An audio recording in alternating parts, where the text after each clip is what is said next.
আসসালামু আলাইকুম ওয়া রাহমাতুল্লাহি ওয়া বারাকাতুহু। সবাইকে আন্তরিক ধন্যবাদ, মোবারকবাদ। অনেকে ফেসবুক, ইউটিউব বিভিন্নভাবে জানতে চেয়েছেন যে আমরা নিবন্ধনের প্রস্তুতি কীভাবে নিব। আমি আপনাদেরকে বলবো যে নিবন্ধনের প্রস্তুতি কীভাবে নেবেন। প্রথমত আপনার মনকে আগে স্থির করুন যে আপনি কি নিবন্ধন দিতে চাচ্ছেন, আর আপনি কি নিবন্ধন দিয়ে সুপারিশপ্রাপ্ত হতে চাচ্ছেন কিনা সেটা আগে নিজেকে বোঝান, মনকে সেদিকে নিয়ে যান যে আমি নিবন্ধন অবশ্যই দিব এবং সুপারিশপ্রাপ্ত হওয়ার মতো আমি চেষ্টা করে যাব। এর জন্য যা যা দরকার আমি লেগে থাকব, তখন ইনশাআল্লাহ আপনি সুপারিশপ্রাপ্ত হবেন। তো নিবন্ধন দেওয়ার আগে আমাদের প্রথমত আমাদের যে সিলেবাসটা আছে এটা আগে আমাকে নিতে হবে। এই নিবন্ধন দেওয়ার জন্য আমাদের সিলেবাসটা আগে দেখতে হবে যে সিলেবাসে কি কি আছে। সাধারণত আমরা জানি যে নিবন্ধন 3টি ক্যাটাগরিতে হয়। এখন পর্যন্ত চূড়ান্তভাবে হয়নি যে শুধুমাত্র MCQ আকারে হবে। যেহেতু এখনও চূড়ান্ত হয়নি, নিবন্ধনের MCQ আকারে না অন্য লিখিত এবং ভাইবা এগুলো থাকবে। যদি এগুলো থাকে আপনাকে MCQ আকারে যে সিলেবাস সে সিলেবাস নিতে হবে। পাশাপাশি আপনাকে নিতে হবে রিটেনের জন্য যে সিলেবাস সেই সিলেবাসটা।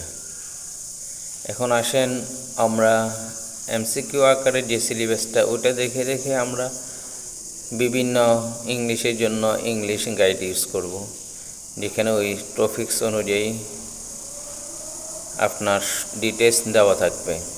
এবং বাংলার জন্য বাংলা যে কোনো একটি গাইড নিতে পারি, যেখানে ওই সম্পর্কে সব কিছু দেওয়া থাকে।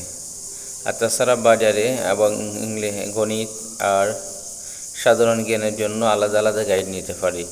তা সম্ভব না হলে বাজারে যে প্রচলিত অনেকগুলা প্রকাশনী যারা নিবন্ধন বই বিক্রি করে থাকেন, আপনারা তাদের কাছ থেকে নিবন্ধন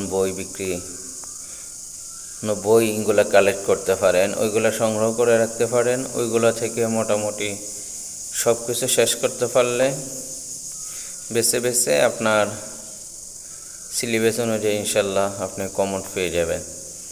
আর রিটেনের জন্য আপনার সাধারণত আমরা ক্লাস 6 থেকে হিসাব করে বা 5 থেকে হিসাব করে কামিল পর্যন্ত আপনি যে বইগুলো আছে ওই বইগুলো থেকে যদি আপনি পড়েন, সাধারণত যারা শিক্ষক তারা ওইগুলোই বেশি ফলো করে। কারণ শিক্ষক যেহেতু মাদ্রাসা ক্লাসগুলোতে এই বইগুলো থেকে দর্শ দিয়ে থাকে, সুতরাং আপনি আশেপাশে যারা আছে তাদের কাছ থেকে বইগুলো কালেক্ট করতে পারেন। এক সময় এক ক্লাস থেকে বইগুলো নিয়ে এসে নিজের মতো করে নোট করে নিতে পারেন। বিভিন্ন রিটেন অনুযায়ী তার সিলেবাস অনুযায়ী আপনি বইগুলো থেকে বিভিন্ন টপিকসগুলো আপনি নোট করে নেন। এভাবে পড়াশোনা করলে আগে গেলে ইনশাল্লাহ আপনি সুপারিশপ্রাপ্ত হওয়ার মতো যোগ্যতা অর্জন করবেন।